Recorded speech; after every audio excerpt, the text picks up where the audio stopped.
Hey everyone, before we embark on this incredible journey, tell us, where are you listening to this right now, and what time is it where you are? Drop a comment below and let us know. Maybe you're unwinding at home, catching a commute, or just finding a quiet moment in your day.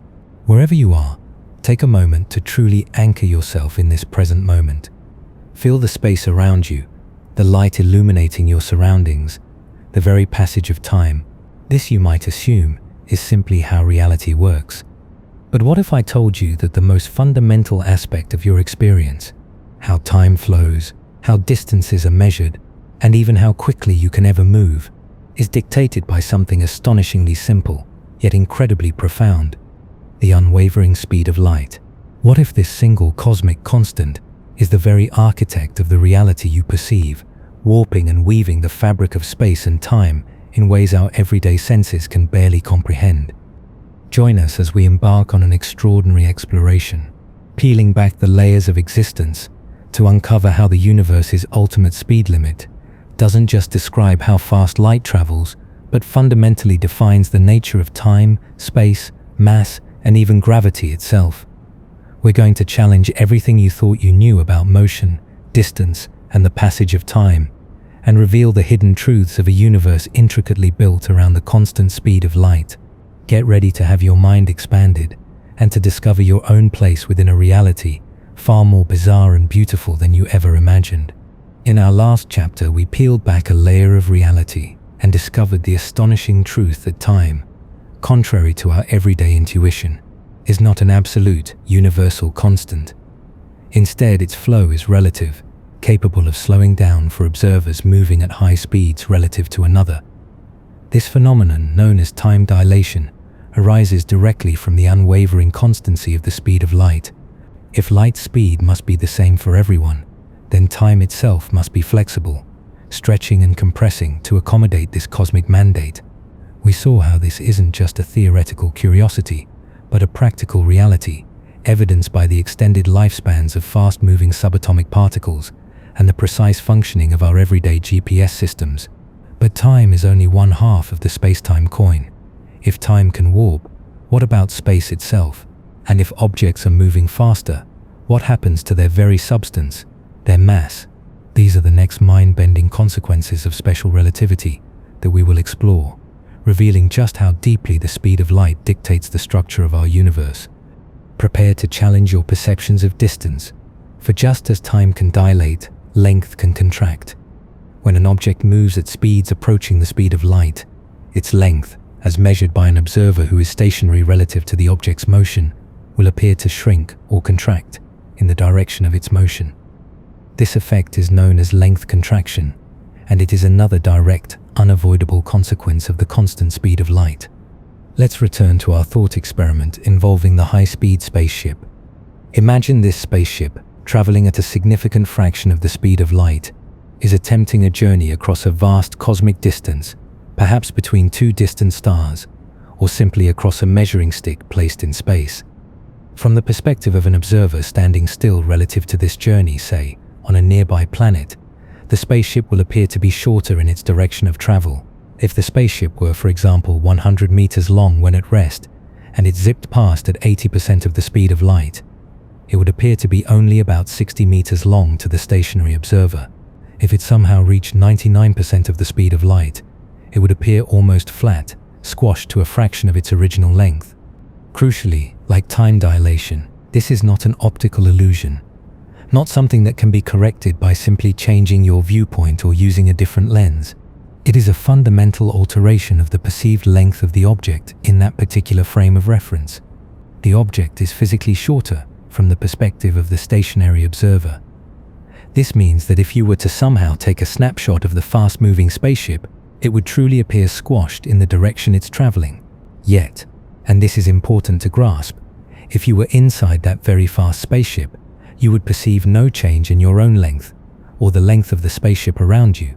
To you, everything would seem perfectly normal. The measuring stick inside your ship would still be its original length. Your height would be the same, and the distance to the control panel would be unchanged. This is because you are moving along with the object being measured, and for you there is no relative motion, The laws of physics, including the rules for measuring length, are the same in your inertial frame of reference as they are in any other. The contraction is only observable when there is relative motion between the object and the observer measuring its length.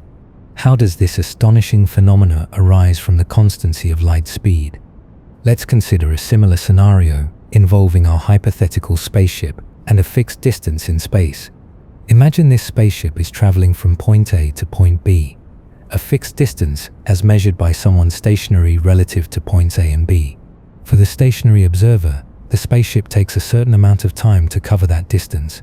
However, for the astronauts inside the spaceship, time is dilated. Their clocks are running slower.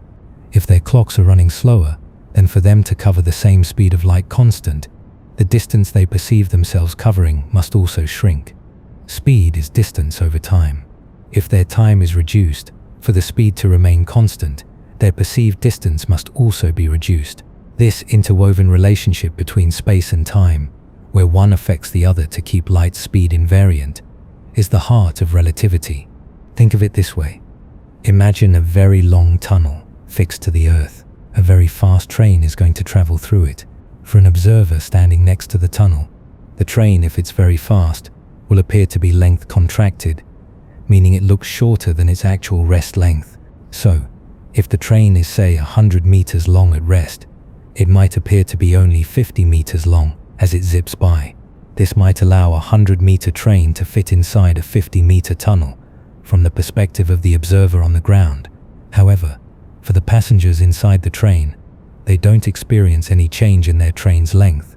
Instead, for them it's the tunnel that is moving past them at high speed, and thus the tunnel itself appears length contracted. So a 50-meter tunnel would appear even shorter to them, perhaps only 25 meters. This highlights the truly relative nature of these effects. There is no true length. Length is dependent on the relative motion between the object and the observer. This thought experiment often leads to fascinating discussions about whether the train really fits in the tunnel, and the answer is always dependent on whose frame of reference you're asking about. Both perspectives are equally valid within their own frames. Length contraction is rarely observed in everyday life, for the same reason time dilation isn't. Our speeds are simply too slow. Even the fastest human-made objects, like space probes, travel at a tiny fraction of the speed of light. The contraction effect at these speeds is so minute that it's utterly immeasurable. However, at speeds closer to the speed of light, the effect becomes quite dramatic. Imagine a hypothetical spaceship capable of reaching 99.9999 for an observer on Earth. That spaceship, even if it were a massive kilometer-long vessel, would appear to be squashed into a mere sliver, perhaps only a few meters thick in its direction of travel. This squishing is not just for the spaceship itself, but for everything inside it, including the astronauts. Though, as we've said, the astronauts themselves would feel and measure no difference in their own dimensions. So we have time slowing down and length shrinking. These are profound distortions of our familiar world, directly dictated by the constant speed of light. But there's yet another, perhaps even more famous consequence of special relativity that explains why this ultimate speed limit is truly unbreakable for anything with mass. This involves the concept of mass itself and its profound relationship with energy. Think about what happens when you try to accelerate an object. The harder you push it, the faster it goes. If you keep pushing, it keeps accelerating, gaining speed. In classical Newtonian physics, you could in principle keep pushing and pushing, and an object could theoretically reach any speed given enough force. Its mass was considered a fixed, inherent property of the object, unchanging regardless of its velocity. But this is where Einstein again diverged from classical understanding. As an object's speed increases and approaches the speed of light, something very peculiar happens to its mass, as observed by a stationary observer. Its mass appears to increase. This phenomenon is known as relativistic mass increase. The faster an object moves, the more massive it becomes in the eyes of an external observer. This isn't just an abstract concept. It's a measurable reality in particle accelerators around the world. Imagine a tiny subatomic particle, like an electron, being accelerated in a giant circular tunnel. As we pump more and more energy into it to make it go faster and faster, we observe that it becomes increasingly difficult to accelerate it further. It requires more and more force to achieve the same incremental increase in speed. Why? Because as its speed approaches the speed of light, its effective mass increases dramatically. At 90% of the speed of light, its mass is roughly double its rest mass. At 99.9% of the speed of light, its mass can be thousands of times greater. This increasing mass is a direct consequence of the constant speed of light. As an object gains speed, the energy you are putting into it isn't just making it move faster, it's also being converted into an increase in the object's observed mass. This leads us to the most famous equation in all of physics, an equation that encapsulates the profound relationship between mass and energy, and which directly explains why the speed of light is the universe's ultimate barrier, EMC square. Let's break down this iconic equation. E stands for energy, stands for mass. Cli stands for the speed of light. Co means the speed of light multiplied by itself. Speed of light times speed of light. What does this equation tell us? It tells us that mass and energy are not separate entities, but two different forms of the same thing. They are interchangeable. A tiny amount of mass can be converted into an enormous amount of energy, and conversely, a huge amount of energy can be converted into a tiny amount of mass. The reason for the enormous part lies in the O square. Remember, the sense is an incredibly large number, 186,282 miles per second. When you square such a large number, the result is truly astronomical. This squared speed of light acts as a colossal conversion factor, turning even a minuscule amount of mass into a staggering amount of energy. This is the principle behind nuclear power and atomic bombs, converting a small amount of mass into a massive burst of energy. Now, let's tie this back to our cosmic speed limit. As an object with mass is accelerated, we pour energy into it. According to EMC square, this added energy manifests not only as kinetic energy, the energy of motion, but also as an increase in the object's relativistic mass. The closer the object gets to the speed of light, the more significant this mass increase becomes. As it approaches Hinralsa, its mass approaches infinity, and to accelerate an object with infinite mass would require an infinite amount of energy. Since an infinite amount of energy is not available in our finite universe, it becomes physically impossible for any object with mass to ever reach, let alone exceed the speed of light. The universe simply runs out of energy to push it that far. The speed of light is the ultimate, insurmountable energy barrier for anything composed of matter. This explains why only massless particles, such as photons, the particles of light itself, can travel at the speed of light. Photons have no rest mass. They are pure packets of energy. They are born traveling at c, and they cease to exist if they ever slow down below c or come to a halt. They do not experience time dilation or length contraction in the same way massive particles do, because for a photon, time doesn't pass and distances are zero. From the perspective of a photon, its journey from the most distant galaxy to your eye is instantaneous and covers no distance. This is why light is so unique. It exists right on the edge of the cosmic speed limit, embodying it. The implications of relativistic mass increase and EMC square are profound. It means that the universe imposes a fundamental speed limit, not just because of some arbitrary rule, but because of the intrinsic relationship between energy and mass. The more energy you pump into an object to make it go faster, the more massive it becomes, making it harder and harder to accelerate. It's a self-regulating system. This is why particle accelerators like the Large Hadron Collider at CERN are such engineering marvels. They accelerate particles to astonishing speeds, often 99.99991% of the speed of light. At these speeds, the protons they accelerate have masses thousands of times greater than their rest mass. The very design and operation of these machines are a constant, powerful validation of Einstein's special relativity. Without these relativistic effects, the particles would simply fly out of their magnetic confinement long before reaching the required energies for scientific experiments. Consider the practical side of this. If we ever hope to engage in truly long-distance interstellar travel, these relativistic effects are both a hindrance and a fascinating possibility. The hindrance is the energy barrier. Reaching speeds very close to 9T requires truly colossal amounts of energy, far beyond anything we can currently conceive of generating or storing efficiently. The possibility, however, lies in time dilation. If we could build a ship capable of maintaining such extreme velocities for prolonged periods, the journey to a distant star system, perhaps hundreds of light years away, would feel much shorter for the astronauts on board. They would experience time at a slower rate than those left behind on Earth. This could enable voyages that would otherwise be impossible within a single human lifetime. Yet upon their return, they would find that decades or even centuries had passed on their home planet, a stark realization of the warping of time and space. So the universe's ultimate speed limit, the constant speed of light, isn't just about how fast light moves. It's about how that constant speed forces time to slow down, how it forces lengths to contract, and how it causes mass to increase, demanding infinite energy to reach the limit. These aren't just abstract equations on a blackboard. They are the fundamental rules by which our universe operates. They dictate the very nature of space-time, that interconnected fabric of space and time that warps and stretches based on motion and energy. Everything we observe, everything we interact with, is subject to these rules.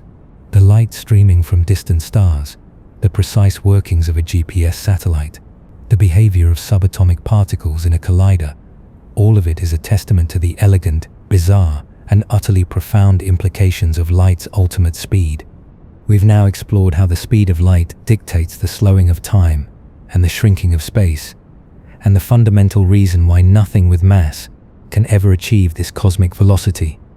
But what about the universe's other great force, gravity? Does it too obey these relativistic rules? Or does it somehow stand apart?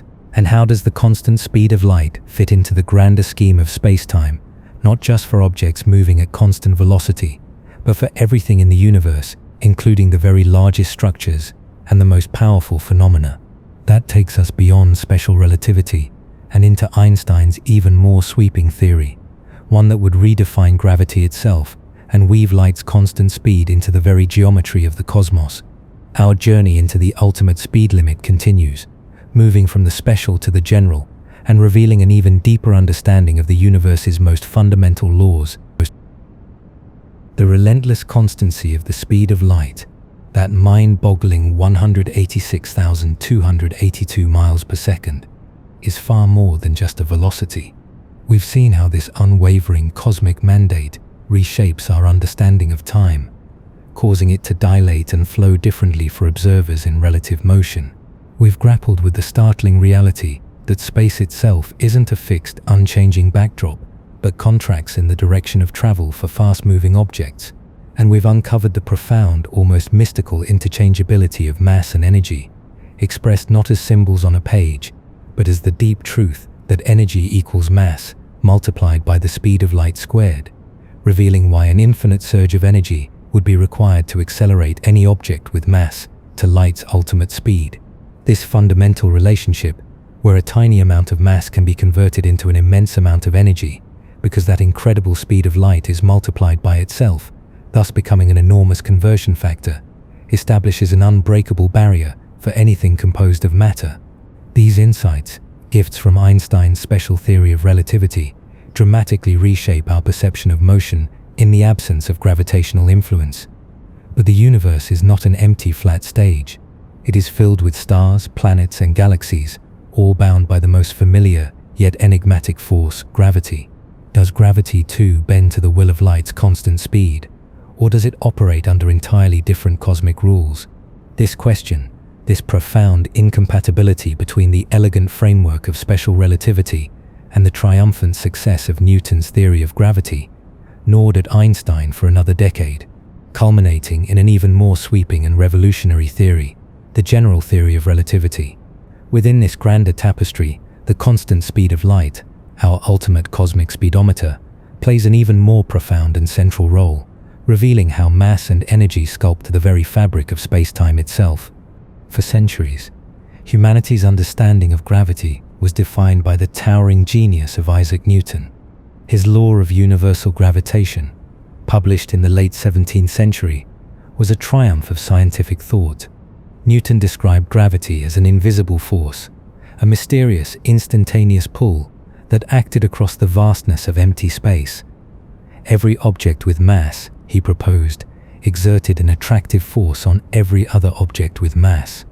The strength of this force depended on the masses of the objects and the distance between them, multiplied by itself. It was a mathematical marvel, explaining everything from the apple falling from a tree to the intricate dance of planets around the sun, with astonishing precision.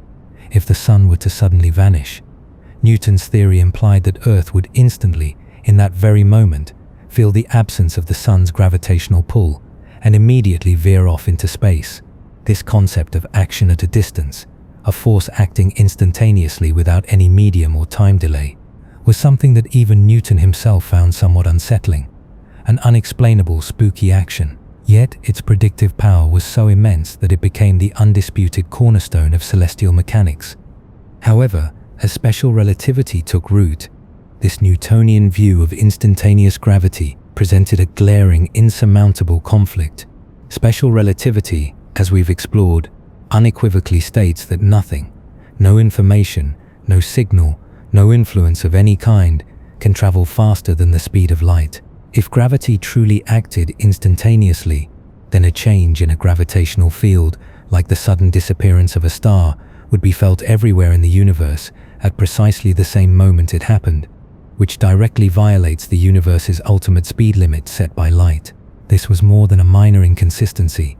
It was a fundamental incompatibility that demanded a radical re-evaluation of gravity itself. Einstein realized that he couldn't simply tweak Newton's theory or add a patch. He needed to completely rethink the very nature of gravity. Einstein's momentous breakthrough, the spark that ignited the general theory of relativity, came from a deceptively simple yet profoundly insightful thought experiment, one he famously described as his happiest thought. Imagine yourself inside an elevator. If the cable holding that elevator suddenly snapped, and you plunged downwards in freefall, you would experience complete weightlessness. You would float within the cabin, just like an astronaut drifting effortlessly in the vast expanse of space, far from any planetary gravitational pull. Now consider a different scenario. You are in that same elevator, but this time it's situated far out in deep space, light years away from any significant gravitational source. Instead of falling, this elevator is being constantly and powerfully accelerated upwards by a giant, unseen rocket engine. What would you feel?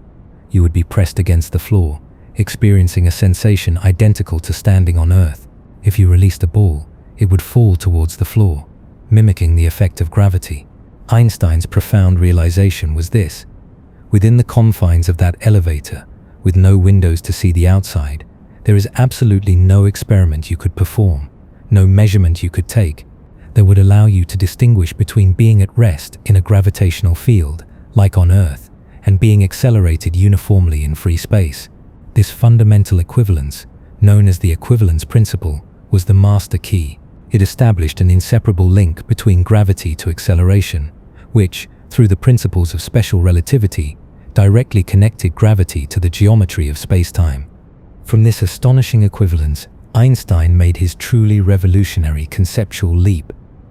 Gravity is not a force pulling objects together. Instead, gravity is a manifestation of the curvature of spacetime itself. This idea is perhaps the most elegant and profound redefinition of a fundamental force in the history of science. To visualize this, let's return to our analogy of spacetime as a gigantic, flexible, four-dimensional fabric, like a stretched rubber sheet. Now, place a heavy bowling ball directly in the middle of this taut sheet. The bowling ball, representing a massive object like our sun or a planet, would immediately create a depression, a dip, or a curve in the sheet. If you then roll a smaller marble, representing a planet like Earth or a moon, across the surface of this curved sheet, the marble wouldn't be pulled directly by the bowling ball through some invisible force. Instead, its path would be deflected. It would follow the contours and curves of the deformed sheet, appearing to orbit the bowling ball, not because of a direct pulling force, but because it is simply following the straightest possible path within a curved environment. In Einstein's profound view, planets orbit the sun, not because the sun exerts an invisible pulling force on them, but because the sun's immense mass literally warps the space-time around it. Planets, comets, and indeed everything else simply follow the curved paths, or geodesics, the equivalent of a straight line in curved space, that are created by this warped space-time. Light, too, our constant speed cosmic messenger, must follow these curves. This was a radical and breathtaking departure from Newton's understanding, which had always seen space as a rigid, flat, unchanging stage upon which forces acted and events unfolded. Einstein's universe, by contrast, was dynamic, with space and time not only interwoven into a single pliable fabric, but also directly influenced, sculpted, and deformed by the presence of mass and energy. The very presence of matter tells spacetime how to curve, and spacetime, in turn, tells matter how to move. This new geometric understanding of gravity, as the curvature of spacetime, has direct and observable consequences that beautifully intertwine with the constant speed of light. In special relativity, we observed how time dilates for objects moving at high speeds. In general relativity, the presence of mass and energy also causes time to dilate, leading to the phenomenon of gravitational time dilation. The closer you are to a massive object, the stronger the gravitational field you experience, and consequently, the more space-time is curved in that region. This heightened curvature means that clocks situated in stronger gravitational fields will tick more slowly than identical clocks in weaker gravitational fields. Consider this fascinating prediction. If you were to place a very precise atomic clock at the top of a tall mountain or a skyscraper, and another identical clock at its base, the clock at the bottom, being slightly closer to the Earth's massive center and thus situated in a slightly stronger gravitational field, would tick infinitesimally slower than the clock at the top. The difference is incredibly tiny on Earth, far too small to notice in our daily lives without highly specialized equipment. However, this effect has been rigorously and repeatedly confirmed by extraordinarily accurate atomic clocks.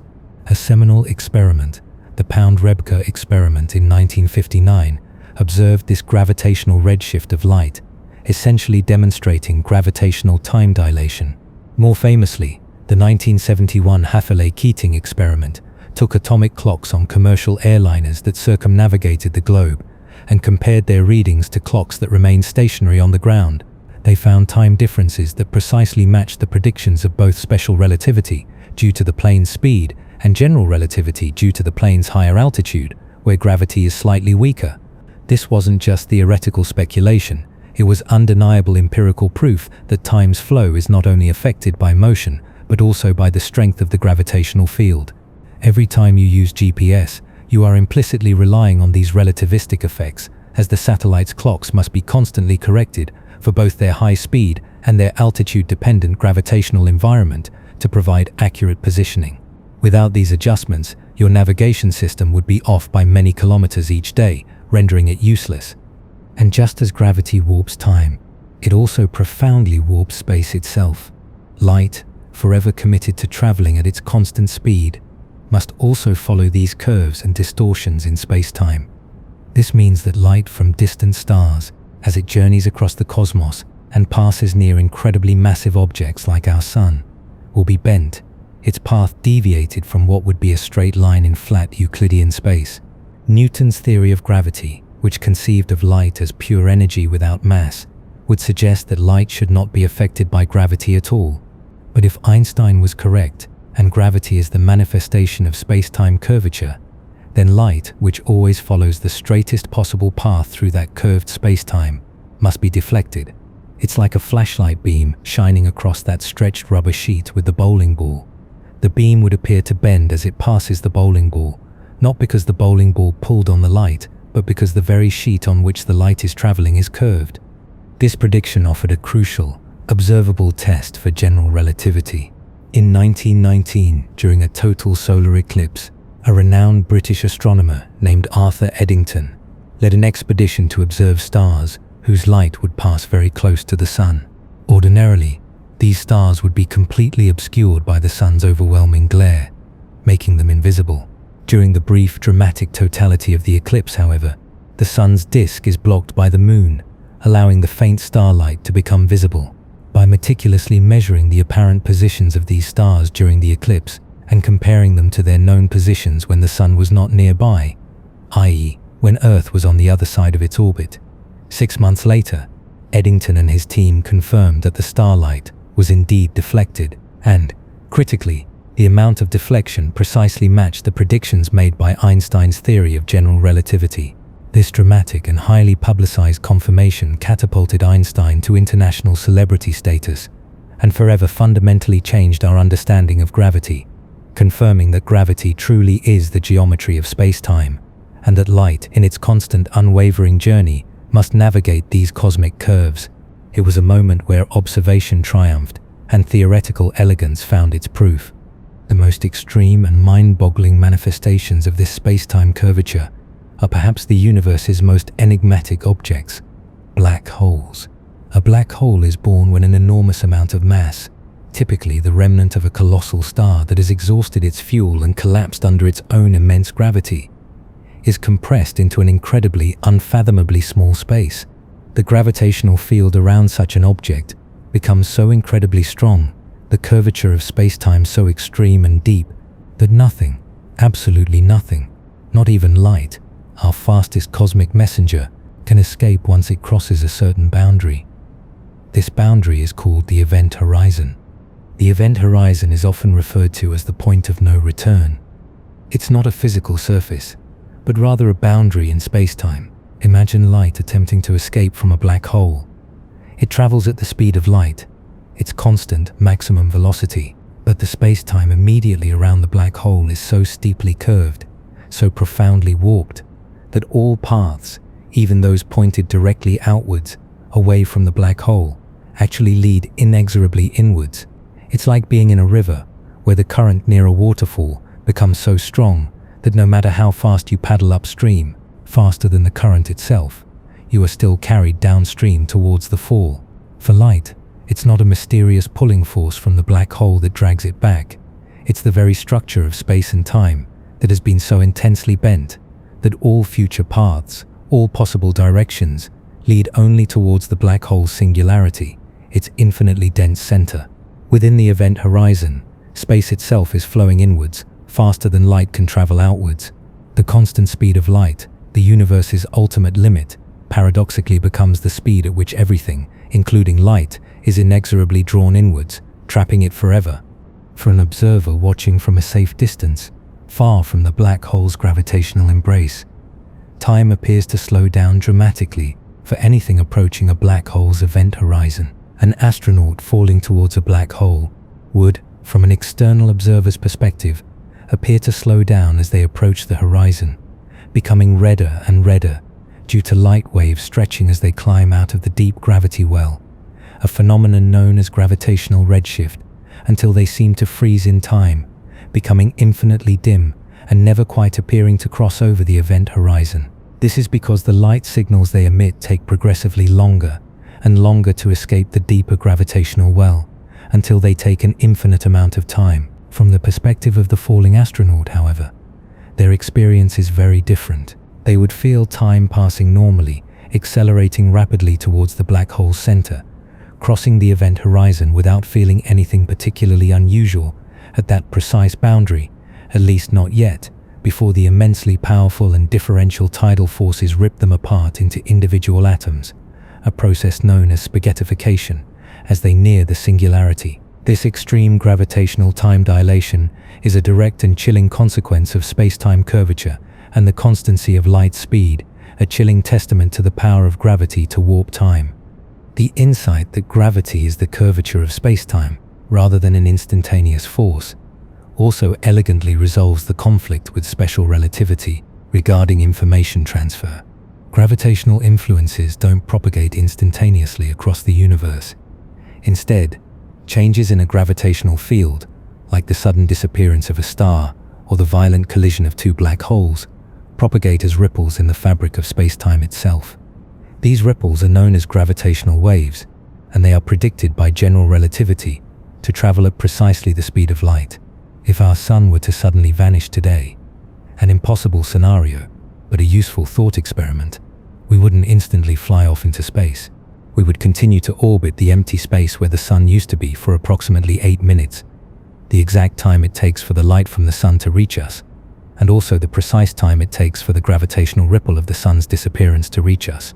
This resolves the profound incompatibility between Newton's instantaneous gravity and Einstein's speed limit, seamlessly integrating gravity into the relativistic framework. And in a monumental scientific triumph, the direct detection of gravitational waves in 2015 by instruments like LIGO and Virgo provided astonishing, direct experimental proof of this prediction, opening a whole new window into the universe. General relativity, with its revolutionary concept of warped spacetime, also opens up possibilities for some of the most exotic and mind-bending theoretical phenomena in the universe, all of which remain inextricably constrained and shaped by the speed of light. Concepts like wormholes, hypothetical tunnels through the fabric of spacetime that could theoretically connect to incredibly distant points in the universe, or even different points in time, rely on extreme spacetime curvature. While highly speculative and likely unstable without exotic forms of matter, if they could ever exist, even a wormhole would still necessitate that locally, within the wormhole's narrow throat, light would always travel at its constant speed.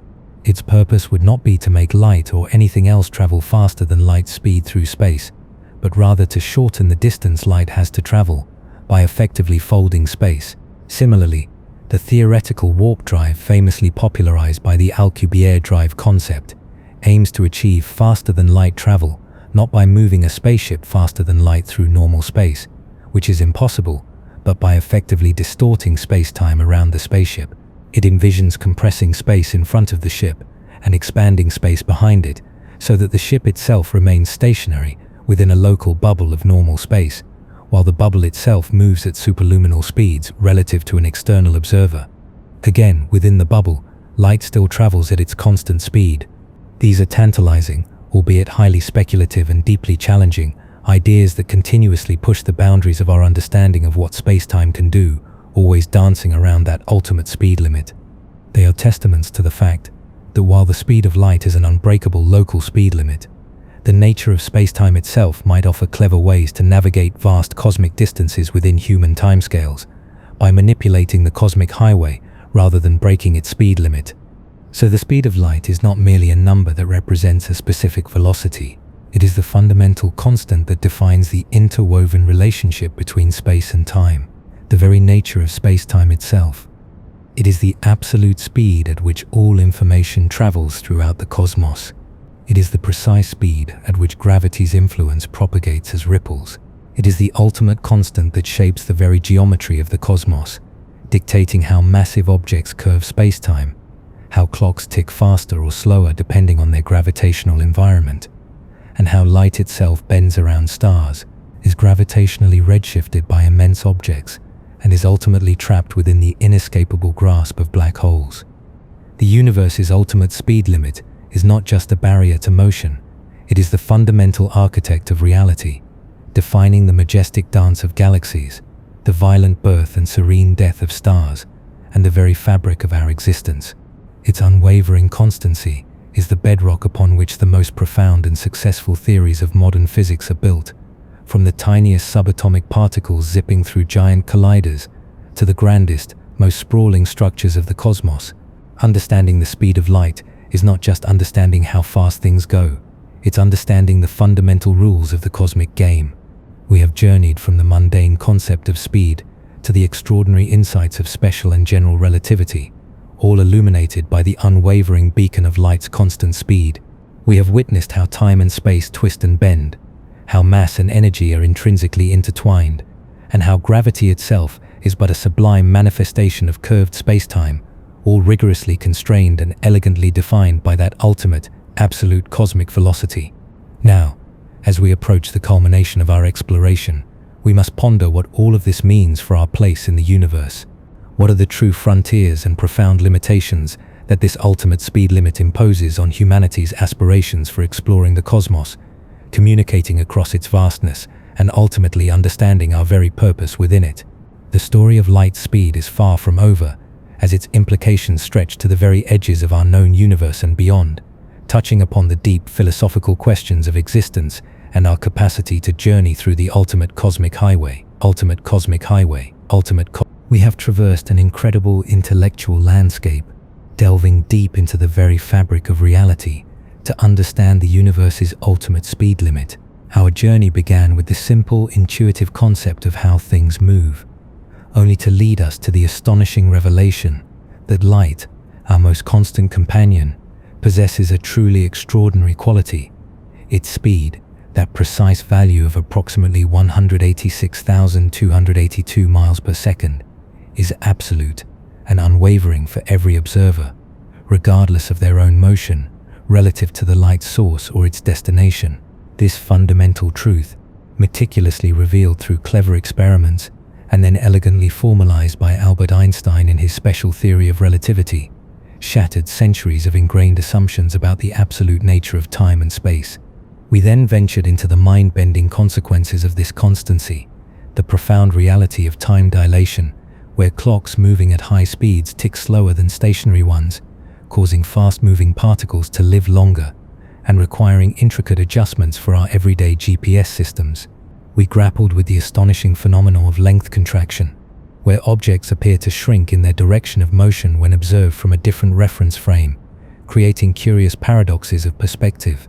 And we uncovered the deep inherent connection between mass and energy, understanding that this profound relationship, where energy equals mass multiplied by the speed of light, which is then multiplied by the speed of light again, means that as an object gains speed, its effective mass increases dramatically, demanding an infinite, unimaginable amount of energy to push it to light's ultimate velocity.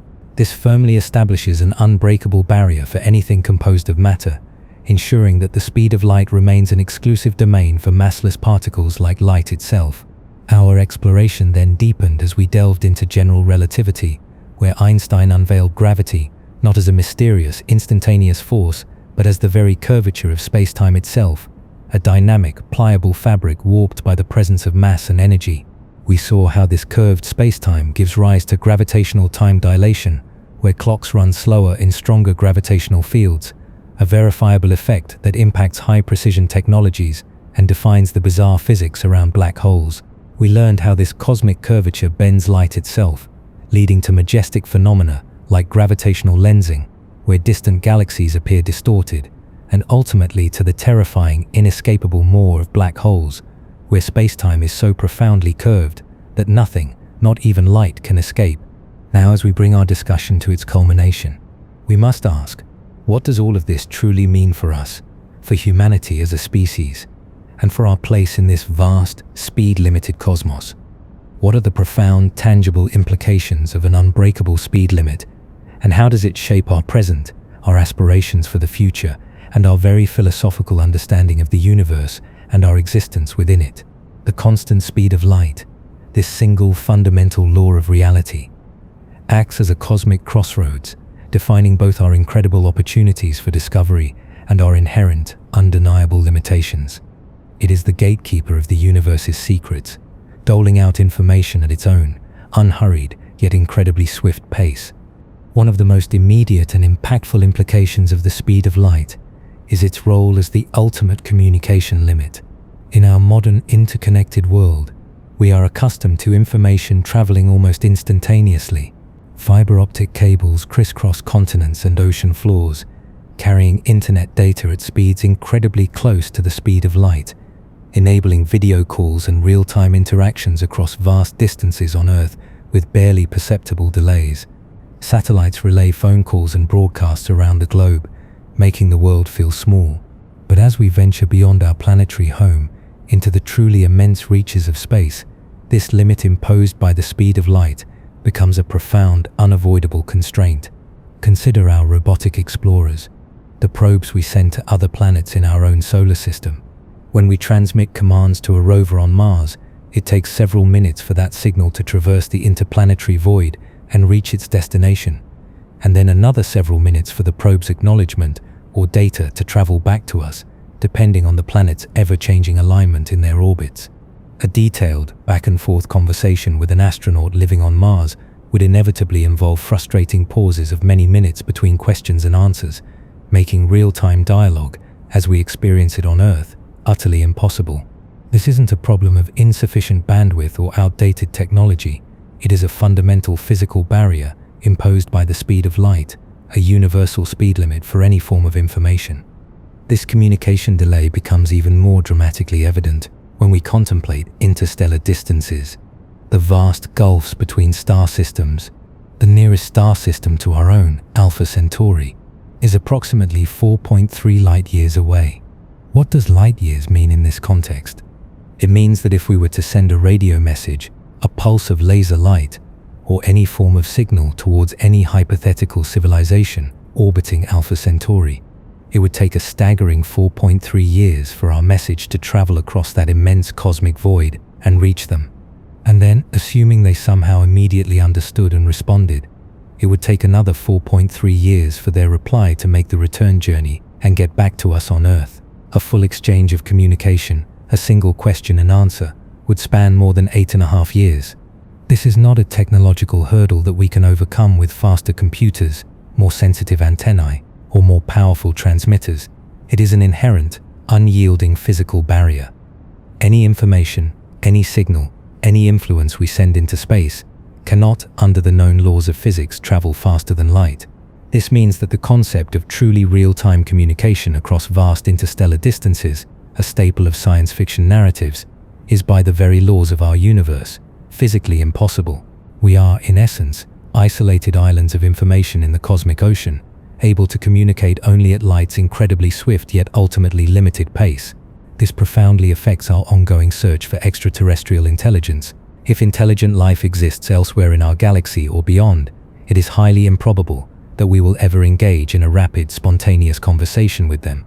Instead, any communication would be a slow, ponderous, generational exchange, spanning multiple human lifetimes, requiring an immense patience and foresight from both parties. Beyond the realm of communication, the speed of light imposes the most stringent limits on interstellar travel for anything with mass. We've explored the intriguing idea of time dilation, a concept that offers a tantalizing possibility. From the perspective of astronauts traveling on a superfast spaceship, their journey times to distant stars might feel considerably shorter than the objective time measured by those remaining on Earth. However, for those remaining on our home planet, the same objective distance and the same objective passage of time would still inexorably apply. And the fundamental, absolute barrier of ever reaching the speed of light, let alone exceeding it, remains firm for any spaceship, any robotic probe, any human body. To accelerate a starship carrying human beings, or even significant scientific instruments to a substantial fraction of light speed, say 99% or more, requires truly colossal, almost unimaginable amounts of energy, amounts far, far beyond anything humanity has ever managed to harness or even conceive of harnessing efficiently. The engineering challenges are not merely immense, they verge on the seemingly impossible, ranging from developing propulsion systems powerful enough to approach relativistic speeds, to designing shielding capable of protecting the vessel and its occupants against the catastrophic impacts of even tiny specks of dust, which at relativistic velocities would strike with the destructive force of an atomic bomb. The sheer scale of energy required, as defined by that fundamental relationship where energy is proportional to mass and the speed of light multiplied by itself, becomes prohibitive. While the Alcubierre warp drive remains a fascinating theoretical concept, a tantalizing glimpse into a potential future where we might circumvent these limitations by manipulating spacetime itself to create shortcuts. It requires hypothetical forms of matter with negative energy density, something currently unknown to physics and perhaps impossible to create or sustain. So, for the foreseeable future, true interstellar travel, the kind that transports us to alien star systems within a single human lifetime from an earthbound perspective, remains firmly in the realm of theoretical physics and speculative science fiction. Distant stars are truly distant. They are not just far away in space, they are also far away in time. When we look at a star that is 100 light-years away, we are not seeing it as it exists right now. We are seeing it as it was 100 years ago, because that is how long its light has taken to reach our eyes. The universe, in this sense, is a vast, living cosmic photograph album, with each light-year representing a specific moment captured from the past. This profound consequence of light's finite speed means that our observations of the distant cosmos are always historical, always snapshots of the past. We can never see the distant universe as it truly is in its present moment. This adds another layer of profoundness to the speed of light. It is the universe's ultimate horizon of observation. We are, in a very real sense, trapped in time by the very light that illuminates the cosmos for us. The speed of light also places a fundamental constraint on the causality and the overall size of the observable universe. Because light has a finite, constant speed, and because the universe itself has a finite age, estimated to be about 13.8 billion years since the Big Bang, its fiery birth, there is a precise limit to how far out into space we can possibly see. We cannot observe or receive light from objects whose light started traveling towards us more than 13.8 billion years ago, simply because that light has not yet had enough time to bridge the immense cosmic distances and reach our telescopes. This boundary defines our observable universe, a cosmic bubble that encompasses everything whose light has had enough time to reach us. Objects beyond this horizon are not necessarily non-existent or devoid of reality. Their light simply hasn't had enough time to arrive at our location. Furthermore, within this observable universe, the speed of light fundamentally dictates the laws of causality. An event occurring in one location in the universe can only influence another location if enough time has passed for a signal traveling at or below the speed of light to bridge the distance between them. This establishes a well-defined light cone of cause and effect, physically delineating what events can influence each other and what events are truly independent, unable to affect one another due to the vast distances and the speed limit. It means that an event happening right now on a galaxy billions of light years away cannot possibly influence an event happening right now on Earth, because the absolute minimum time it would take for any influence to travel between them would be billions of years. This ensures that the universe maintains a consistent and logical sequence of cause and effect, preventing paradoxes where effects might precede their causes. This majestic and intricate understanding of the universe, shaped so fundamentally by the constant speed of light, brings us to a more philosophical reflection on our place within it. The speed of light is, paradoxically, both a barrier and a defining characteristic of our cosmic reality. It makes the universe an incredibly vast, mysterious, and awe-inspiring place, forever preserving events from the past in the ancient light that continuously reaches our telescopes. It ensures that cause and effect are maintained in a consistent, logical manner, preventing the chaotic and nonsensical scenarios that instantaneous communication or faster-than-light travel would invite. It means that while the universe is teeming with possibilities for discovery and wonder, there are fundamental, unbreakable rules to its game, rules that define its very existence. We are not omniscient observers. Our view of the cosmos is always intrinsically filtered through the immense lens of light's travel time. This profound humility, this recognition of our place within the grand cosmic design, is a powerful byproduct of truly understanding relativity. Yet within these limits, there is immense and breathtaking wonder. The very fact that light possesses a constant ultimate speed means that the universe is remarkably consistent and coherent. The laws of physics, precisely because they are intrinsically tied to this fundamental constant, are the same everywhere we look, from the smallest subatomic interactions in our laboratories to the most distant ancient galaxies glimpsed by our powerful telescopes. This universal consistency allows us to study distant galaxies and confidently extrapolate our understanding of physics to them, building a unified picture of the cosmos. It means that the universe operates on a remarkably elegant and coherent set of rules, regardless of location or epoch in time. The constant speed of light provides a universal standard, a cosmic ruler against which all other motions are measured, providing a bedrock of predictability. It elegantly ties together seemingly disparate phenomena, from the rhythmic ticking of clocks on GPS satellites to the majestic bending of starlight around massive galaxy clusters, into a single beautifully unified framework. It is the thread that weaves the tapestry of space-time together. What does the future hold for humanity in a speed-limited universe? While the direct act of breaking the speed of light for any object with mass seems physically impossible under the known laws of physics, scientific inquiry is a relentless, ever-evolving process. Researchers continue to explore the most exotic theoretical possibilities offered by the more advanced aspects of general relativity, such as the conceptual manipulation of spacetime itself to create shortcuts, the aforementioned wormholes, or to generate localized warp bubbles. While these remain firmly in the realm of theoretical physics and speculative science fiction for now, requiring incredible amounts of energy and potentially exotic matter we have not yet discovered, they represent the ongoing, insatiable human quest to understand, and perhaps someday, to circumvent, the apparent limitations of our cosmic speed limit. The very concepts of warp drives and wormholes, however, are still fundamentally constrained by the ultimate speed of light at a local level. Their theoretical premise is not to make matter travel faster than light through space, but rather to change the very geometry of space and time, to make distant points closer, or to allow space itself to move faster than light. This highlights the enduring power and pervasiveness of Einstein's principles.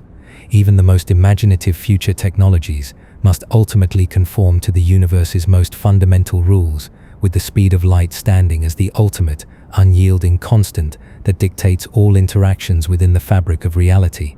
Beyond the theoretical and speculative, our current technological capabilities continue to push the boundaries within the strict confines of the speed limit. Advances in propulsion systems, even those far from relativistic speeds, aim to make interstellar travel more feasible within human lifespans, though still measured in decades or centuries, not days or weeks. Communication technologies are constantly being refined, pushing towards the theoretical maximum efficiency, allowing us to capture every last photon and maximize data transfer rates, bringing us closer to the absolute theoretical limits of light-speed communication. And our observational astronomy capabilities are continually improving, building ever larger and more sensitive telescopes, allowing us to capture fainter, more ancient, and more distant light, pushing back the boundaries of our observable universe and peering further and further into the cosmic past, witnessing the universe in its infancy. The ultimate speed limit of the universe is not just a scientific curiosity, a number on a cosmic dashboard. It's a profound statement about the inherent nature of reality itself. It tells us that space and time are not just passive, inert containers for events, but active, dynamic participants in the cosmic drama, capable of stretching, bending, and interweaving in ways that defy our everyday intuition. It reveals that mass and energy are two inseparable sides of the same fundamental coin, forever tied together by light's constant velocity, multiplied by itself. It explains why some phenomena appear to be instantaneous in our perception, while others, like the ethereal light from the most distant galaxies, take billions of years to reach our eyes, becoming windows into the deep past. It grounds us in a universe where certain rules are absolute, providing a consistent and elegant framework for all existence, from the smallest subatomic jig to the grandest galactic waltz. As you now look up at the vast, star-strewn night sky, illuminated by the distant, ancient, yet constant speed of light, you carry within you a profoundly deeper understanding of its brilliance. You are not just seeing light that left its source eons ago. You are witnessing the cosmic speed limit in action, a tangible manifestation of the universe's most fundamental law. You understand that every star, every galaxy, every cosmic event you perceive is a testament to the speed of light's unwavering journey, and a powerful reminder that the universe, in all its immense vastness and breathtaking mystery, plays by a set of incredibly elegant, consistent, and ultimately unbreakable rules. The speed of light is not merely the fastest number, it is the fundamental rhythm of the cosmos, dictating every beat of time, every measure of space, and every interaction of matter and energy. It is the ultimate crossroads where all cosmic laws converge, defining the very essence of what can be and what cannot be in our astonishing universe. And in understanding it, in truly grasping the meaning of this ultimate speed limit, we come to a deeper, more profound appreciation of our unique place within this grand, relativistic tapestry. The journey to comprehend the speed of light is in essence a journey into the heart of reality itself, a journey that ultimately brings us face to face with the profound beauty, the inherent limitations, and the endless wonder of our cosmic home.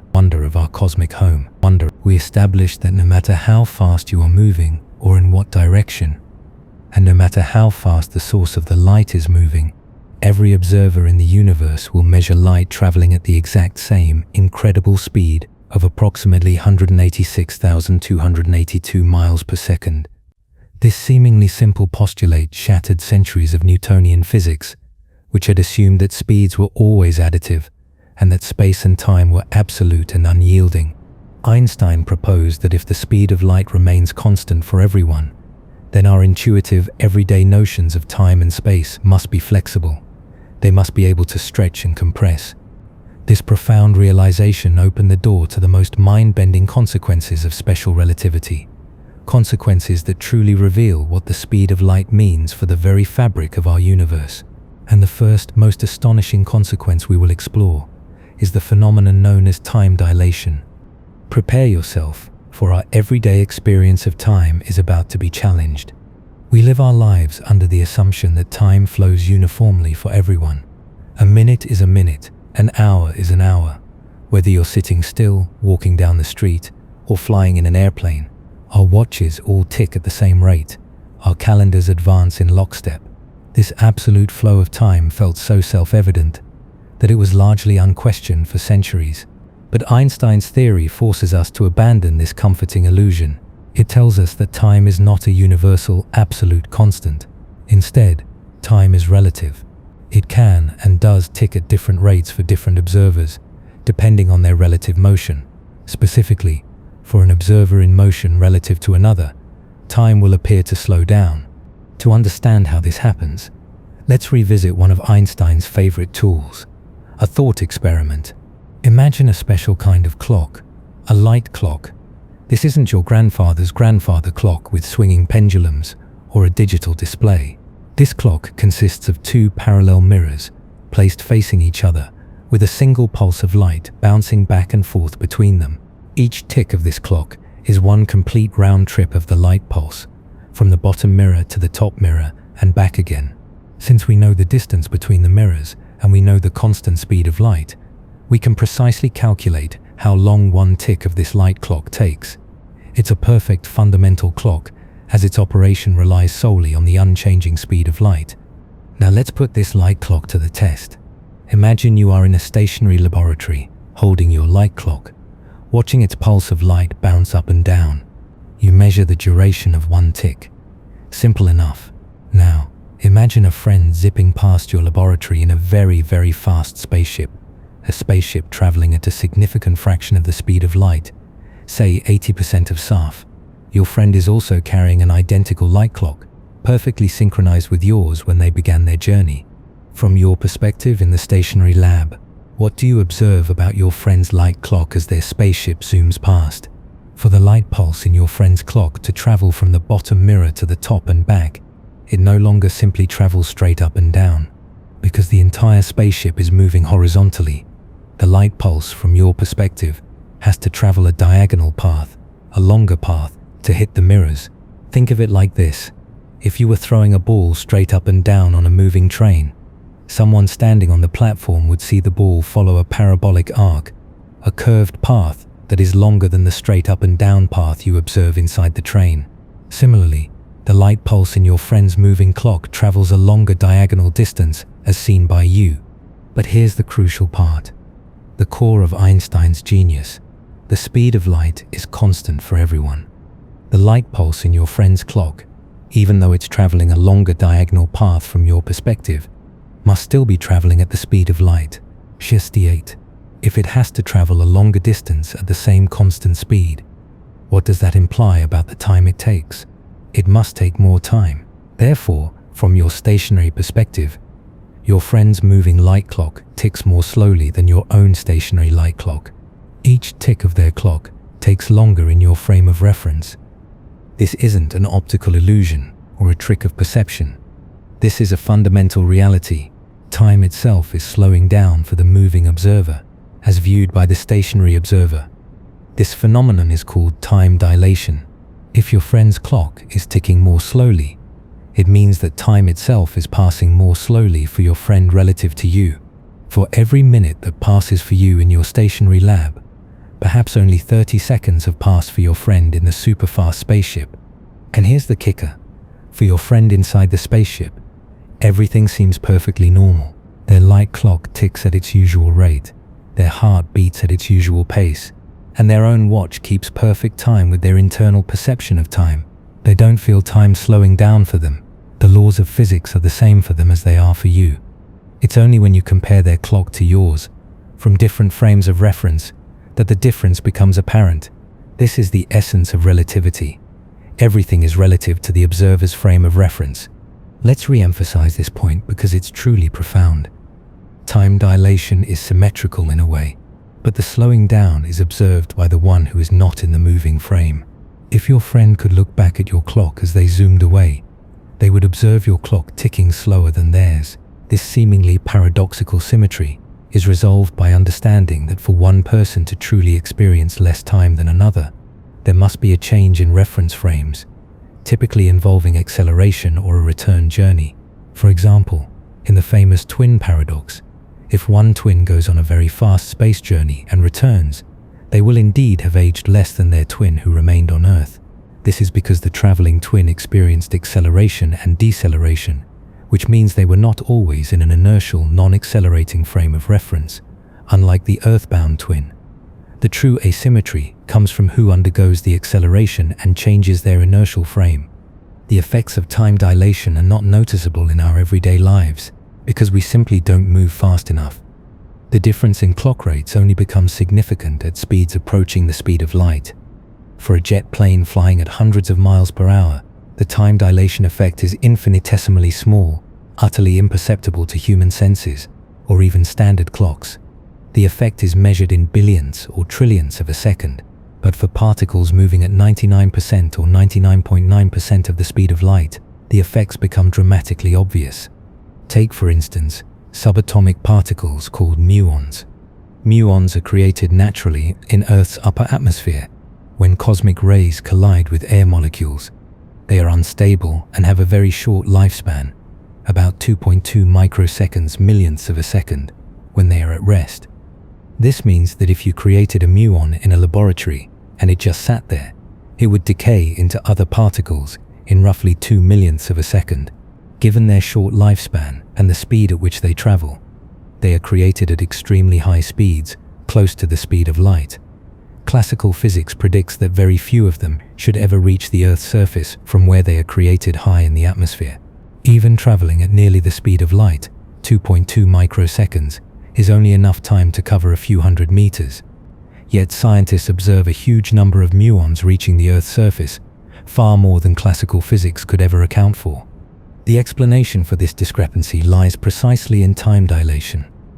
From our perspective on Earth, these muons are traveling at incredibly high speeds, very close to the speed of light. Therefore, according to Einstein's theory, time for these fast-moving muons slows down relative to our time on Earth.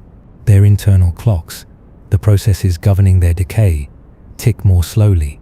So, while their intrinsic lifespan, their proper time, might be 2.2 microseconds from our earthbound frame of reference, their lifetime is extended due to their high speed.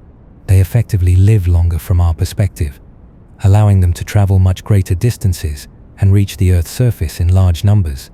This isn't just a theoretical prediction. It's an experimentally verified phenomenon observed daily in particle physics laboratories and through cosmic ray detection. It is direct, compelling proof that time dilation is a real, measurable effect. Another crucial real-world example, which we briefly touched upon in the previous chapter, is the Global Positioning System, or GPS. Your phone's GPS, the navigation system in your car, or the smartwatches that track your runs, all rely on a network of satellites orbiting Earth. These satellites are not traveling at anything close to the speed of light, but they are moving very fast, orbiting at about 8,700 miles per hour. Even at these low relativistic speeds, the effects of time dilation are measurable and significant enough to disrupt the system if not accounted for. Due to their high speed, the atomic clocks on board the GPS satellites tick slightly slower than identical clocks on Earth. The difference is tiny, around 7 microseconds, 7 millionths of a second per day. While 7 microseconds might sound negligible, the extreme precision required for GPS navigation means that even this small discrepancy accumulates rapidly. If these relativistic effects, both from special and general relativity, which we'll discuss later, were not continuously corrected for, your GPS system would accumulate errors of several miles per day, rendering it completely useless for accurate navigation. Every time you use GPS, you are implicitly relying on Einstein's theory of relativity and the phenomenon of time dilation. It's a testament to the practical, undeniable reality of these seemingly abstract concepts. The implications of time dilation are truly profound for our understanding of reality and for the future of space travel. If we could build spaceships capable of traveling at speeds very close to the speed of light, say 99.9% of c, then astronauts on board such a ship would experience time passing much more slowly than their friends and family back on Earth. Imagine a mission to a star system 100 light-years away. For observers on Earth, such a journey would take at least 100 years, but for the astronauts traveling at nearly light speed, time would be so dilated that the journey might only feel like a few years or even months, depending on how close to light speed they got. They would return to an Earth where decades or even centuries had passed. This is not science fiction. It is a direct consequence of the laws of physics as we currently understand them. It means that while interstellar travel to distant galaxies might still be incredibly challenging, the concept of a human traveling to distant stars and experiencing only a fraction of the elapsed time on Earth is a genuine possibility, limited only by our engineering capabilities to reach such extreme velocities. Time dilation also highlights the interconnectedness of space and time. They are not separate entities, but two aspects of a single, unified space-time fabric. When an object moves through space, it also moves through time. And the faster it moves through space, the slower it moves through time. And the faster it moves through space, the slower it moves through time. Think of it as having a fixed amount of movement allowance in space-time. If you spend more of that allowance moving through space, you have less left to move through time. It's like a fixed budget. You can spend more on travel, but then you have less for other expenses. In the universe, your total speed through space-time is always the speed of light. If you are stationary in space, all your speed is directed through time. As you accelerate through space, some of that speed is diverted from the time dimension to the space dimensions, meaning your progression through time slows down. This is an elegant way to conceptualize time dilation within the framework of space-time. This concept also neatly explains why nothing with mass can ever reach the speed of light.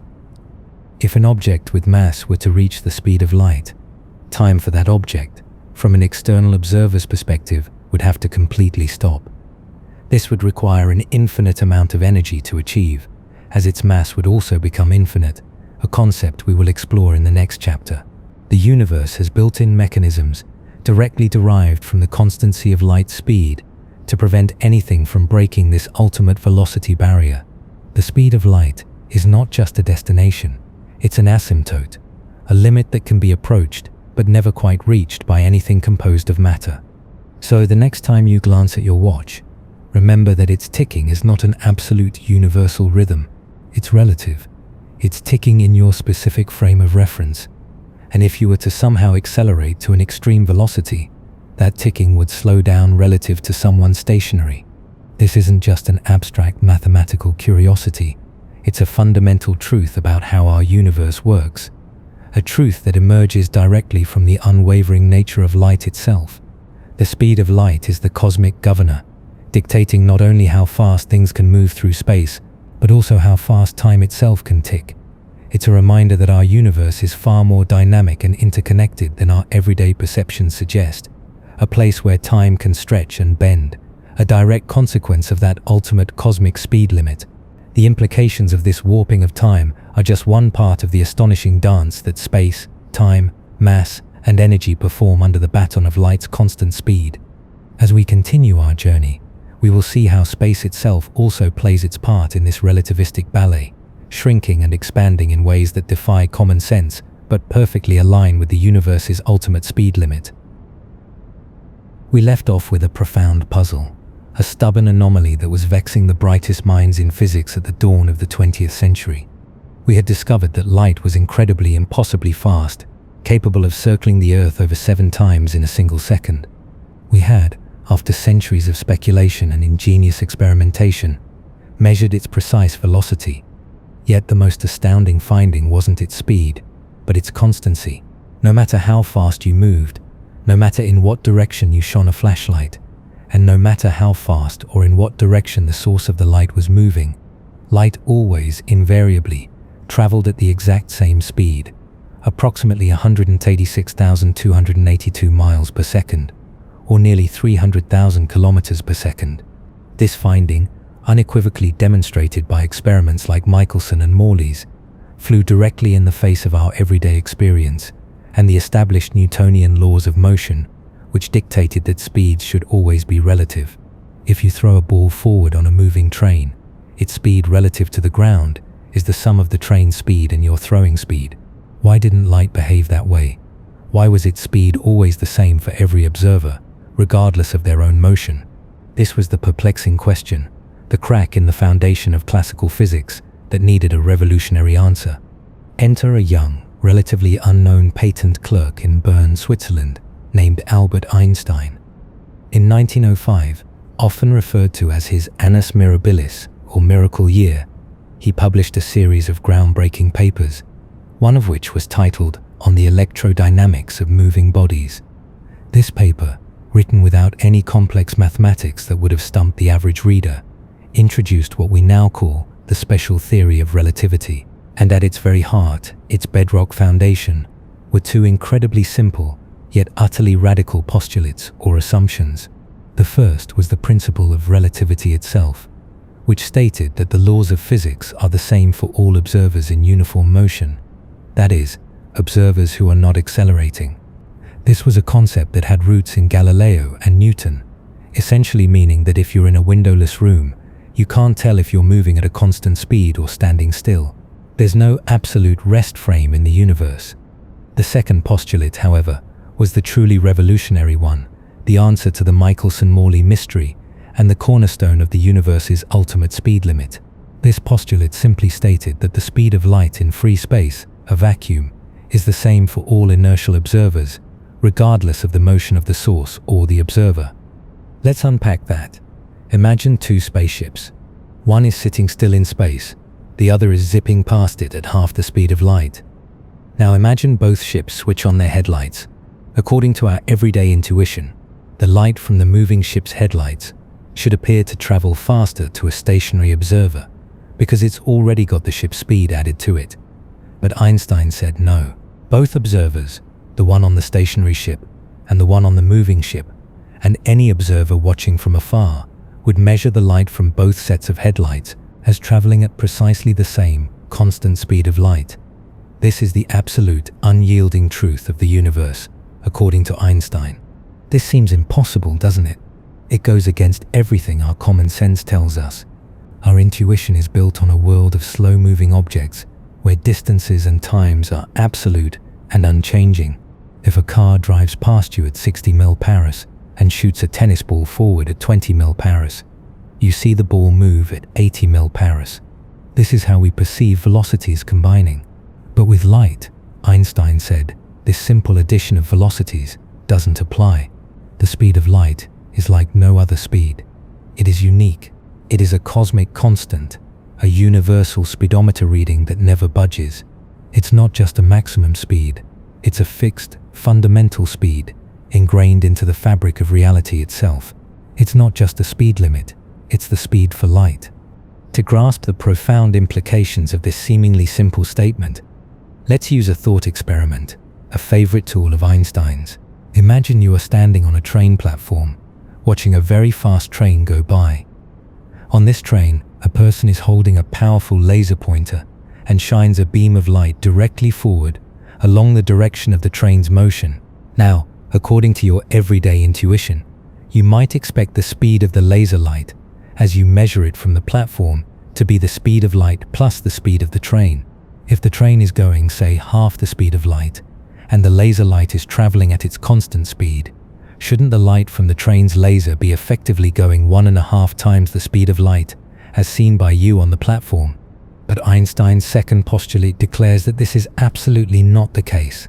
Both you on the platform and the person inside the train shining the laser will each measure the speed of that laser light to be exactly the same, the constant speed of light. There is no adding the train's speed to it. This is the central mind-bending point. If the speed of light is invariant, if it's always c for everyone, regardless of their relative motion, then something else has to give. Our everyday notions of space and time, which we perceive as absolute and unchanging backdrops against which events unfold, can no longer be absolute. They must be relative. They must be flexible. They must be able to stretch and shrink to accommodate this unwavering speed of light. Think of it like this. Speed is fundamentally distance divided by time. If the speed of light c must remain constant for everyone, but different observers are moving relative to each other, then the measurements of distance and time themselves must be able to change for those different observers. This is the truly radical consequence of Einstein's postulate. Time is not absolute, and neither is space. They are not fixed, immutable quantities. Instead, they are malleable, relative to the observer's motion. This is the core insight that special relativity brought to the world, an insight that overturned centuries of established physics and redefined our understanding of the universe. Before Einstein, the universe was imagined as a giant stage, with space being the fixed, unchanging floor, and time being the steady, ticking clock that applied equally to everyone, everywhere. Events happened in a universal now, and distances were universally the same. But Einstein showed that this stage itself, this fabric of space and time, isn't rigid. It warps and stretches depending on your velocity. This is not some abstract mathematical trick. It's how the universe actually works at high speeds. The very notion of simultaneity, of two events happening at the same time, also becomes relative. If two events happen simultaneously for one observer, they might not be simultaneous for another observer who is in motion relative to the first. This is a profound shift from our common understanding, where we assume a universal now exists for everyone. Let's consider why Einstein's ideas were so revolutionary. For hundreds of years, Newton's laws had reigned supreme, explaining everything from falling apples to the orbits of planets with incredible precision. Newton's universe was one of absolute space and absolute time. Distances were distances, no matter who measured them. Time flowed at a universal rate, identical for everyone. This made perfect sense for the slow speeds we encounter in our daily lives. If you measure the length of a table, it's the same length whether you're standing still or running past it. If you measure a minute on your watch, it's a minute for you and a minute for everyone else, no matter what they're doing. This intuitive understanding of space and time is so deeply ingrained in us that it's incredibly difficult to shake off. But Newton's laws ran into trouble when confronted with the constancy of the speed of light. If light speed is constant for everyone, then something has to give. The mathematical transformations that correctly describe how velocities add up in Newton's world, Galilean transformations, simply didn't work for light. This was a crisis for physics.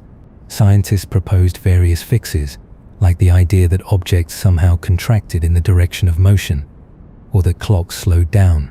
But these were often ad hoc solutions, patches to try and preserve the aether theory, or the notion of absolute time and space. Einstein, with his profound intuition, didn't try to patch the old theory.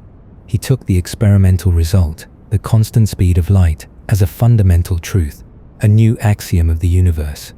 He essentially said, okay, if the speed of light is constant for all observers, then what must be true about space and time? And the answer was that space and time cannot be independent, absolute entities. They must be interwoven, and they must be flexible.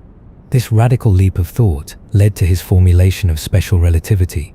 The special in special relativity refers to its limited scope. It applies only to observers who are moving at constant velocities relative to each other, in what are called inertial frames of reference. It doesn't deal with acceleration or gravity. Those complexities would be addressed later in his general theory of relativity. But even within this special case, the implications were staggering. Imagine the sheer audacity of this idea. For centuries, humanity had implicitly accepted absolute time and absolute space. Newton had formalized it. It was the bedrock.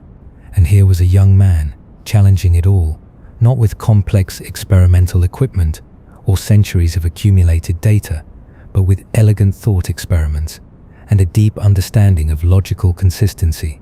He recognized that if the speed of light was truly invariant, then our intuitive understanding of how distances are measured and how time passes must be wrong at high speeds. This constancy of light speed, often denoted by the letter c, is not just an incredibly fast number, it's a fundamental constant of the universe, much like the force of gravity or the charge of an electron. It's the universe's ultimate speed limit, a cosmic speed barrier that nothing with mass can ever reach or exceed. It's not like a speed limit on a highway that you could break if you tried hard enough and didn't get caught. This is an unbreakable law of physics, a fundamental property of spacetime itself. Why is it unbreakable? We will delve into the precise mechanisms in later chapters, but for now, consider this. If the speed of light is fixed, and your measurements of distance and time depend on your motion, then as you approach the speed of light, bizarre things start to happen to prevent you from actually reaching it. Time for you would slow down relative to someone stationary.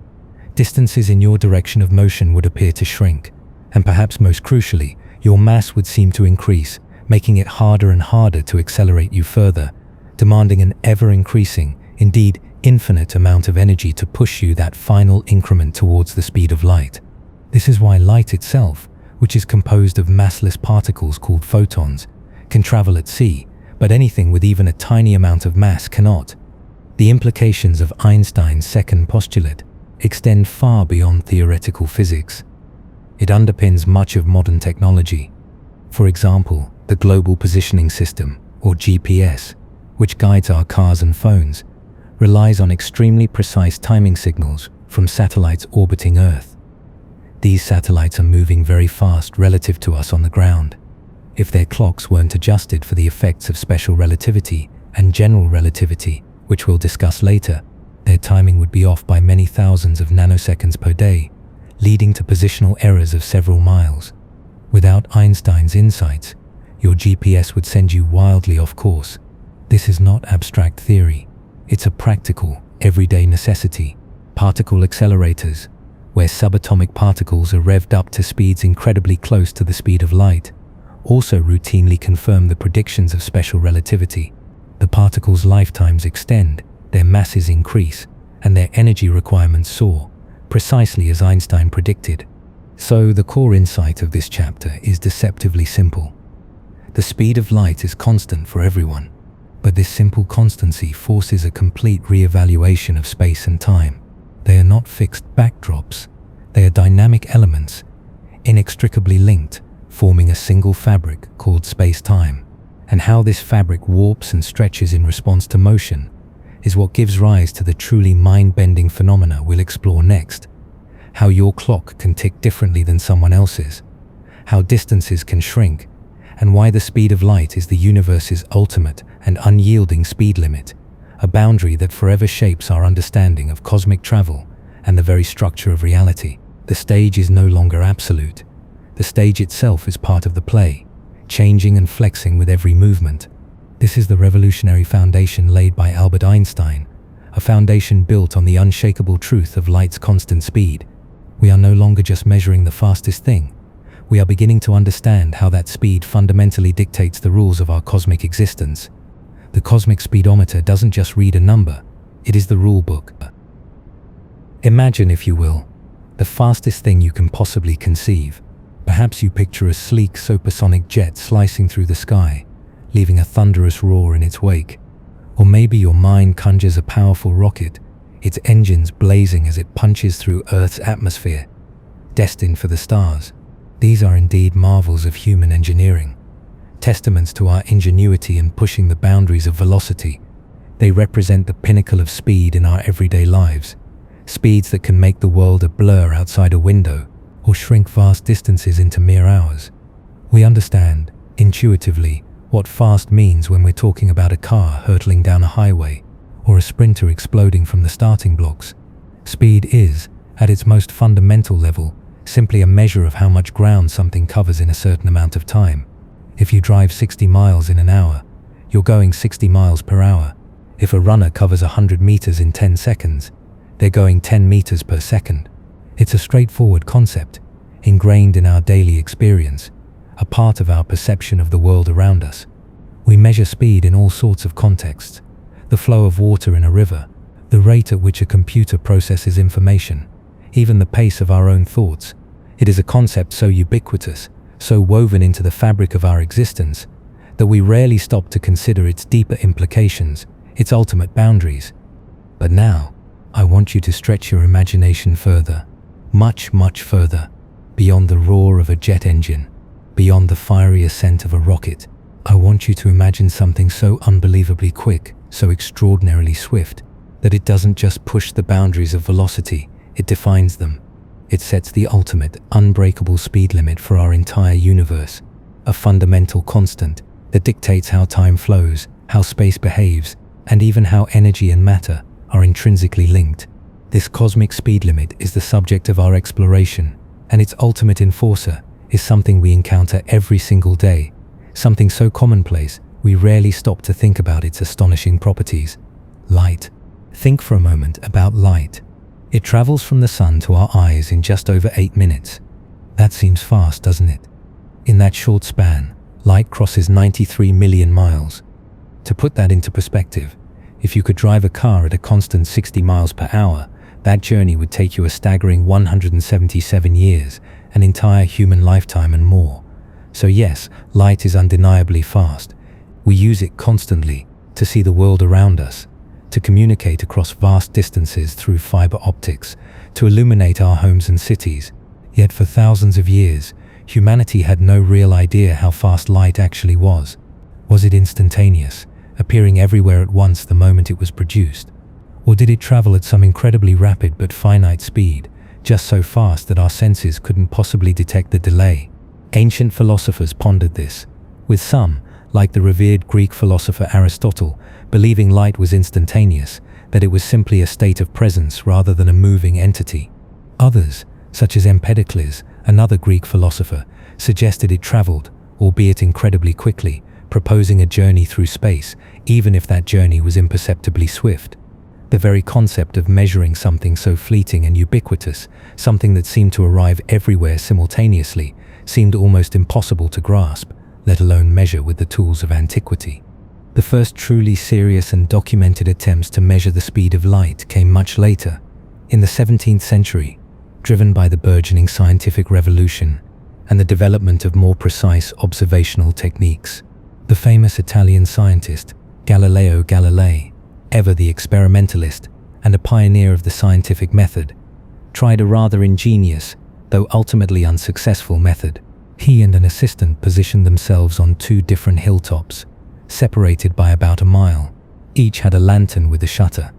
The plan was simple in concept. Galileo would open his shutter, sending out a flash of light. As soon as his assistant saw that light, the assistant would immediately open his own shutter, sending a return flash. Galileo would then attempt to measure the minuscule time it took for the light from his assistant's lantern to return to him. The idea was sound in principle, a direct measurement of time over distance. However, the distances involved were far too small, and human reaction times, even the fastest ones, were agonizingly slow and inconsistent compared to the immense, almost unimaginable speed of light. It was akin to trying to measure the speed of a bullet by timing its flight across a small room with a crude stopwatch. The human element simply overwhelmed the measurement. Galileo, ever the astute observer, concluded from his experiment that if light wasn't instantaneous, it was at least exceedingly swift, so fast that his method couldn't detect its finite travel time. He was, of course, absolutely correct on that latter point. The first truly compelling evidence for a finite and measurable speed of light, and indeed the first relatively accurate estimation of its value, came from an altogether unexpected source: the celestial dance of Jupiter's moons. In 1676, a diligent Danish astronomer named Ole Rømer was meticulously observing Io, one of Jupiter's 4 largest moons, as it regularly orbited its parent planet. Io periodically disappears behind Jupiter, an event that astronomers call an eclipse, and then reappears. Rømer was carefully timing these disappearances and reappearances, seeking to refine astronomical tables. However, he noticed something truly peculiar: a subtle but persistent discrepancy in the timing of these eclipses. The eclipses didn't occur with perfect clockwork regularity as predicted. They seemed to occur slightly later than expected, when Earth was moving away from Jupiter in its orbit, effectively increasing the distance between the two planets, and conversely, they seemed to occur slightly earlier than expected when Earth was moving towards Jupiter, thus decreasing the distance. Roma, with a brilliant flash of insight that showcased true scientific genius, correctly deduced that this puzzling discrepancy wasn't due to irregularities in Io's orbit itself or any unpredictable wobbles in Jupiter. Instead, he proposed that it was due to the finite time it took for light to travel the varying distance between Jupiter and Earth. When Earth was further away in its orbit from Jupiter, light from Io's eclipse had to traverse a greater distance across the vast emptiness of space to reach our telescopes, so the eclipse appeared to happen later than if Earth were closer. When Earth was moving closer to Jupiter, the light had a shorter path to travel, and thus the eclipse appeared to occur earlier. From these precise astronomical observations and his insightful deduction, Roma made the first reasonable estimate for the speed of light. Although his calculated value was still a bit off from modern measurements due to inaccuracies in the then current estimates of astronomical distances within our solar system, it was nevertheless a monumental achievement. It provided undeniable empirical proof that light travels at a finite, measurable speed, not instantaneously, thus settling a centuries-old philosophical debate. Over the subsequent centuries, as scientific instruments and methodologies grew ever more sophisticated, measurements of light speed became increasingly precise. Scientists like the French physicists Hippolyte Fizeau and Léon Foucault developed clever and groundbreaking laboratory experiments using highly ingenious mechanical setups involving rapidly spinning toothed wheels and incredibly fast-rotating mirrors. These terrestrial experiments allowed them to accurately measure light speed over much shorter, human-scale distances, removing the vast uncertainties of astronomical measurements. Their painstaking results, refined by subsequent generations of physicists, converged on a remarkably consistent and precise value, indicating that light zoomed along at approximately 299,792,458 meters per second in a vacuum, which is roughly equivalent to 186,292 miles per second. Just try to wrap your mind around that number for a moment. In the literal blink of an eye, a fraction of a second, light could circumnavigate the Earth about 7.5 times. That's staggeringly, incomprehensibly fast by any human standard of motion. It truly is the fastest thing we know. But the speed itself, while undeniably impressive and a testament to human ingenuity in measurement, wasn't the most intriguing or ultimately revolutionary aspect of light's behavior. As the 19th century progressed, scientists began to understand light not just as something that travels, but as a wave. Just like ripples spread across a pond when you drop a pebble into it, or sound waves travel through the air by compressing and expanding it, light was firmly established as a wave phenomenon. And if it was a wave, then by the logical constructs of physics at the time, it needed a medium to travel through. Sound waves need a material substance like air, water, or a solid to propagate. Water waves need water. What then did light waves travel through? This seemingly logical requirement led to the postulation of a hypothetical, invisible, undetectable, and all-pervading substance that was called the luminiferous aether.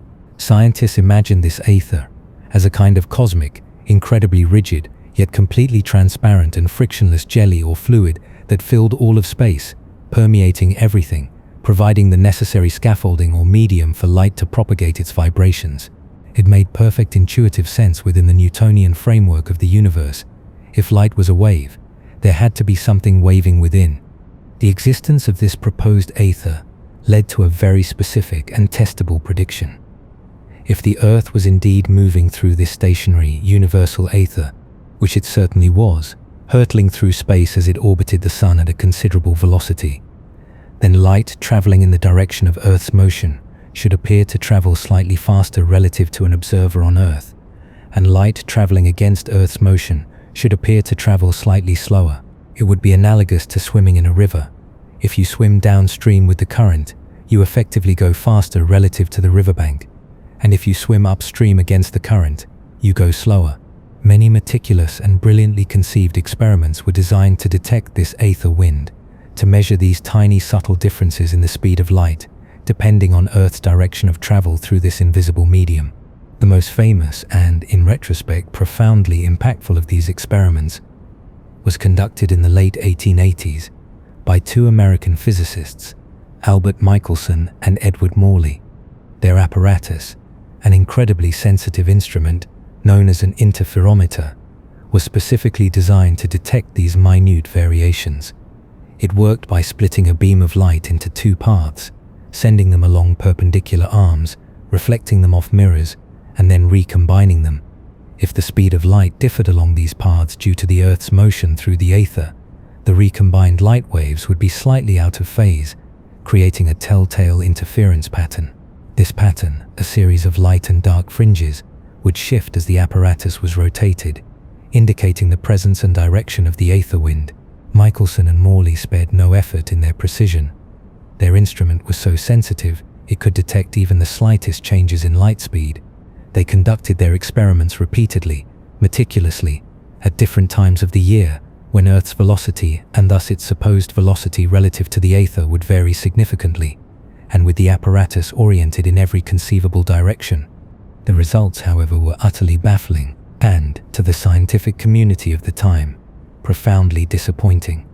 No matter how many times they repeated the experiment, no matter which direction they aimed their light beams, and no matter at what time of year they conducted the measurements, they consistently found no difference whatsoever in the speed of light. The speed of light always appeared to be exactly the same, 299,792, 458 meters per second, regardless of Earth's motion. The aether wind simply wasn't there. This was a truly monumental puzzle.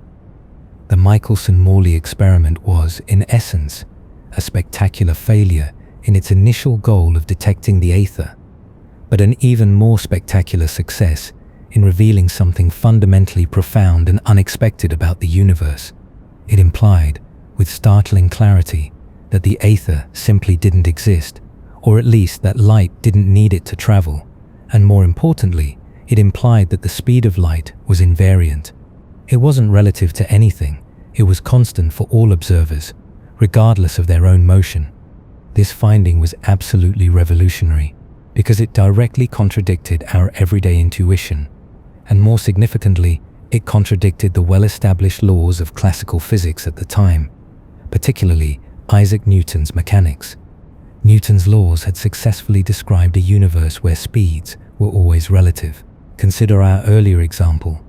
If you're on a train moving at 50 miles per hour and you throw a ball forward at 10 miles per hour, someone standing on the ground would observe the ball moving at a combined speed of 60 miles per hour. This is simple, intuitive vector addition of velocities, and it works perfectly for everyday objects, cars, balls, planes.